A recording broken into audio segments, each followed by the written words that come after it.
Hello friends, Joe சமையல் இன்னைக்கு தக்காளி சாதம் எப்படி பண்ணலான்னு பார்க்கலாம். அதாவது தக்காளி பிரியாணி கூட சொல்லலாம். பிரியாணி டேஸ்ட்டில் தான் இருந்துச்சு, ரொம்ப நல்லா இருந்துச்சு. இது பண்ணுறதுக்கு நான் ஒரு குக்கரில் 2 டீஸ்பூன் அளவுக்கு நெய் சேர்த்துக்கிறேன். அப்புறம் கொஞ்சமாக எண்ணெய் சேர்த்துக்கலாம். கூடவே சும்மா ஒரு துண்டு பட்டை, அப்புறம் பிரிஞ்சி இலை, சோம்பு, அதான் நட்சத்திர சோம்பு, ஏலக்காய், கிராம்பு அதெல்லாம் சேர்த்துக்கலாம். நான் வந்து இதுக்கு சாதாரண நம்ம சாப்பாட்டு அரிசி தான் வச்சுருக்கேன், பிரியாணி ரைஸ் வைக்கல. அப்புறம் ஒரு 3 வெங்காயத்தை குட்டி குட்டியாக நறுக்கியிருக்கிறேன். அப்புறம் ஒரு 4 பச்சை மிளகா சேர்த்து நல்லா வதக்கிக்கலாம்.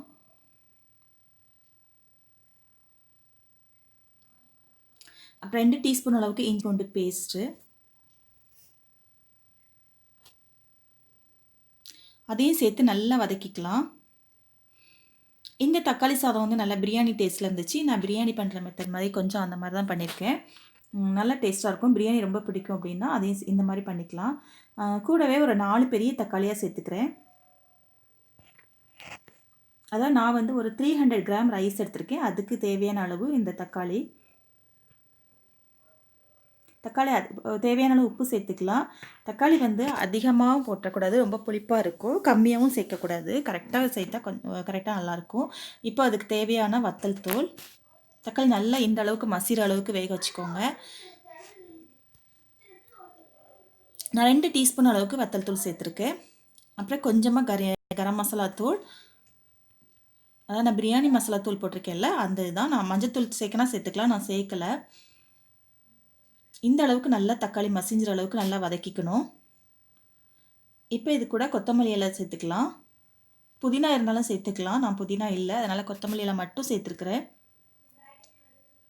இந்த தக்காளி சாதம் வந்து கொஞ்சம் பிரியாணி டேஸ்ட்டில் தான் இருந்துச்சு. நீங்கள் இது கூட பிரியாணி ரைஸ் போட்டிங்கன்னா தக்காளி பிரியாணி ஆகிடும்.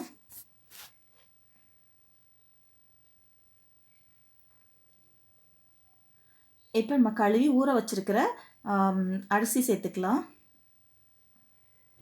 அரிசி இந்த மாதிரி எண்ணெயில் கொஞ்சம் ஃப்ரை பண்ணிட்டோம் அப்படின்னு சொன்னால் கொஞ்சம் ஒட்டாமல் வரும். நான் வந்து 1.5 கப் அளவுக்கு அரிசி எடுத்திருக்கேன்.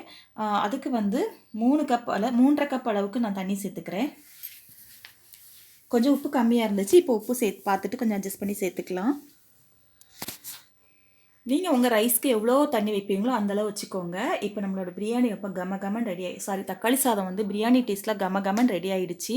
பாருங்கள், உதிரி உதிரியாக இருக்குது. அதே சமயம் அரிசி நல்லா சாதம் நல்லா குழஞ்சும் இருக்குது. இந்த வீடியோ பிடிச்சா என்னோட சேனலை சப்ஸ்கிரைப் பண்ணுங்கள். தேங்க்யூ.